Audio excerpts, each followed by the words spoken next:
ओम गणेशाय नमः। राधे राधे। आइए सुनते हैं संकष्टी चतुर्थी व्रत कथा, पूजन विधि एवं महत्व। आषाढ़ मास के कृष्ण पक्ष की चतुर्थी तिथि को आषाढ़ गणेश चतुर्थी का व्रत किया जाता है। इस तिथि को कृष्ण पिंगल संकष्टी के नाम से भी जाना जाता है, क्योंकि इस दिन कृष्ण पिंगाच स्वरूप में गणेश जी की पूजा की जाती है। हर माह 2 चतुर्थी होती है, लेकिन पूर्णिमा के बाद आने वाली चतुर्थी तिथि को संकष्टी चतुर्थी कहा जाता है। इस दिन भगवान गणेश और चंद्रदेव की पूजा अर्चना करने का विधान है। इस दिन सच्चे मन से की गई पूजा से हर संकट दूर होता है और भगवान गणेश का आशीर्वाद मिलता है। आइए जानते हैं आषाढ़ संकष्टी गणेश चतुर्थी व्रत का महत्व। पूजन विधि। आषाढ़ चतुर्थी तिथि के दिन चंद्रदेव के दर्शन करना बहुत शुभ माना जाता है।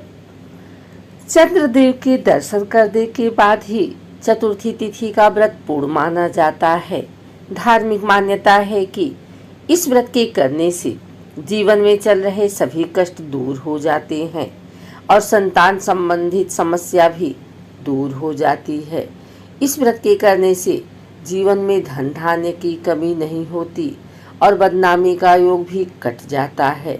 इस व्रत के प्रताप से कार्यों में आ रही बाधा दूर होती है और धन व कर्ज से संबंधित समस्या खत्म होती है।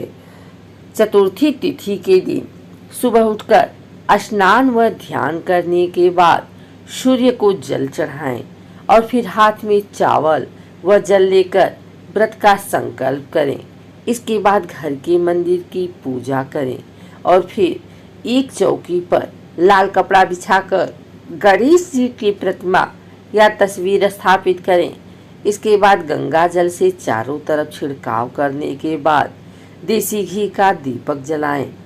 फिर गणेश जी को सिंदूर, फल, फूल, जनेऊ, प्रसाद, मोदक आदि चीजें अर्पित करें।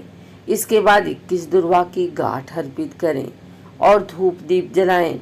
फिर गणेश जी की आरती उतारें और भूल चूक के लिए क्षमा मांगें। आरती के बाद गणेश चालीसा या गणेश अथर्वशीर्ष का पाठ करें और गणेश मंत्रों का जप करें।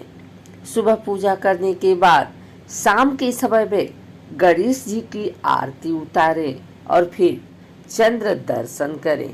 आइए सुनते हैं आषाढ़ मास संकष्टी चतुर्थी व्रत कथा। राजा महिजीत की कथा। पार्वती जी ने पूछा कि हे वत्स, आषाढ़ कृष्ण चतुर्थी बहुत ही शुभदायिनी कही गई है, आप उसका विधान बतलाइए। इस मास के गणेश जी का क्या नाम है और इनकी पूजा किस प्रकार करनी चाहिए? गणेश जी ने उत्तर दिया कि हे माता, पूर्व काल में इसी प्रश्न को युधिष्ठिर ने पूछा था और उन्हें जो भगवान कृष्ण ने उत्तर दिया था मैं उसको बतला रहा हूँ, आप सुनिए। श्री कृष्ण ने कहा, हे राजन, गणेश जी की प्रीति कारक विद्यनाशक पुराण इतिहास में वर्णित कथा को कह रहा हूँ, आप सुनिए। हे कुंती पुत्र, आषाढ़ कृष्ण चतुर्थी के गणेश जी का नाम लंबोदर है। उनका पूजन पूर्व वर्णित विधि से करें। हे महाराज, द्वापर युग में महिष्मती नगरी का महिजीत नामक राजा था। वह बड़ा ही पुण्यशील और प्रतापी राजा था।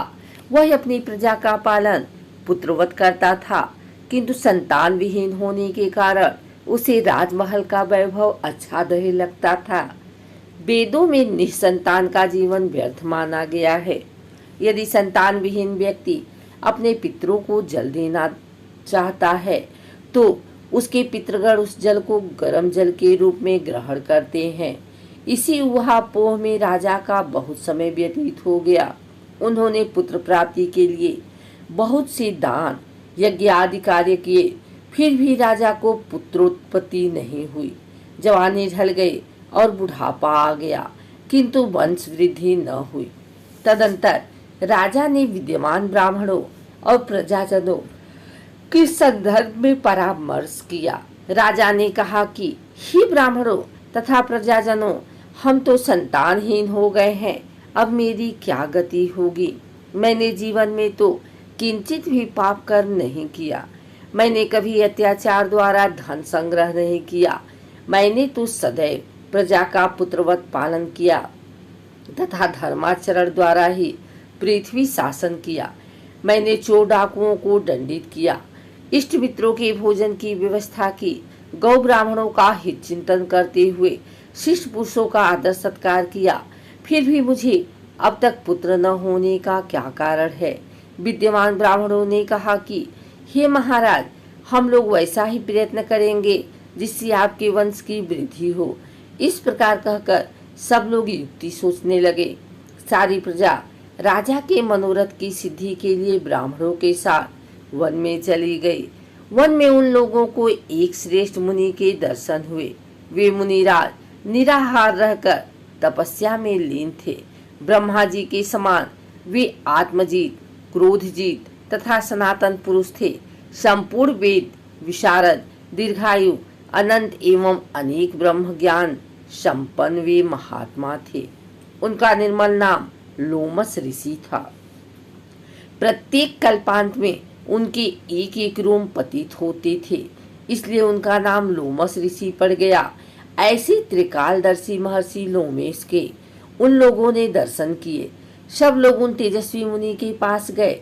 उचित अभ्यर्थना एवं प्रणाम आदि के अनंतर सब लोग उनके समक्ष खड़े हो गए। मुनि के दर्शन से सभी लोग प्रसन्न होकर परस्पर कहने लगे कि हम लोगों का सौभाग्य से ही ऐसे मुनि के दर्शन हुए। इनके उपदेश से हम सभी का मंगल होगा। ऐसा निश्चय कर उन लोगों ने मुनिराज से कहा, हे ब्रह्मर्षि, हम लोगों के दुख का कारण सुनिए। अपने संदेह के निवारण के लिए हम लोग आपके पास आए हैं। हे भगवान, आप कोई उपाय बतलाइए। महर्षि लोमस ने पूछा, सज्जनों, आप लोग यहाँ किस अभिप्राय से आए हैं? मुझसे आपका क्या प्रयोजन है, कहिए। स्पष्ट रूप से कहिए, मैंने आपके सभी संदेहों का निवारण करूँगा। प्रजाजनों ने उत्तर दिया, हे मुनिवर, हम महिष्मती नगरी के निवासी हैं। हमारे राजा का नाम महीजीत है। वह राजा ब्राह्मणों का रक्षक, धर्मात्मा, दानवीर, शूरवीर एवं मधुरभाषी है। उस राजा ने हम लोगों का पालन पोषण किया है, परंतु ऐसे राजा को आज तक संतान प्राप्ति नहीं हुई। हे भगवान, माता पिता तो केवल जन्मदाता ही होते हैं, किंतु राज्य वास्तव में पोषक एवं संवर्धक होता है। उसी राजा के निमित्त हम लोग ऐसे गहन वन में आए हैं। हे महर्षि, आप कोई ऐसी युक्ति बताइए जिससे राजा को संतान की प्राप्ति हो, क्योंकि ऐसे गुणवान राजा को कोई पुत्र न हो, यह बड़ी दुर्भाग्य की बात है। हम लोग परस्पर विचार विमर्श करके इस गंभीर वन में आए हैं। उनके सौभाग्य से ही हम लोगों ने आपका दर्शन किया है। हे मुनिवर, किस व्रत, दान, पूजन आदि अनुष्ठान कराने से राजा को पुत्र होगा? आप कृपा करके हम सबको सही बतलाएं। प्रजा की बात सुनकर महर्षि लोमस ने कहा, हे भक्तजनों, आप लोग ध्यान पूर्वक सुनो। मैं संकट नाशक व्रत को बतला रहा हूँ। यह व्रत निसंतान को संतान और निर्धनता को धन देता है। आषाढ़ कृष्ण चतुर्थी को एक दिन गजानन नामक गणेश की पूजा करें। पूर्व विधि से राजा व्रत करके श्रद्धा युक्त हो ब्राह्मण भोजन करावें और उन्हें वस्त्र दान करें। गणेश जी की कृपा से उन्हें अवश्य ही पुत्र की प्राप्ति होगी। महर्षि लोमस की यह बात सुनकर सभी लोग करबद्ध होकर उठ खड़े हुए। नतमस्तक होकर दंडवत प्रणाम करके सभी लोग नगर में लौट आए। वन में घटित सभी घटनाओं को प्रजाजनों ने राजा से बताया। प्रजाजनों की बात सुनकर राजा बहुत ही प्रसन्न हुए और उन्होंने श्रद्धा पूर्वक विधिवत गणेश चतुर्थी का व्रत करके ब्राह्मणों को भोजन, वस्त्र आदि का दान दिया। रानी सुदक्षिणा को गणेश जी की कृपा से सुंदर और सुलक्षण पुत्र का प्राप्ति हुई। श्री कृष्ण जी कहते हैं कि हे राजन, इस व्रत का ऐसा ही प्रभाव है।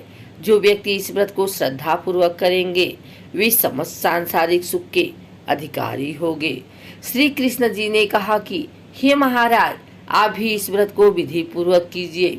श्री गणेश जी की कृपा से आपकी सभी मनोकामना पूर्ण होगी, आपके संपूर्ण शत्रुओं का विनाश होगा और आप अचल राज्य के अधिकारी बनोगे।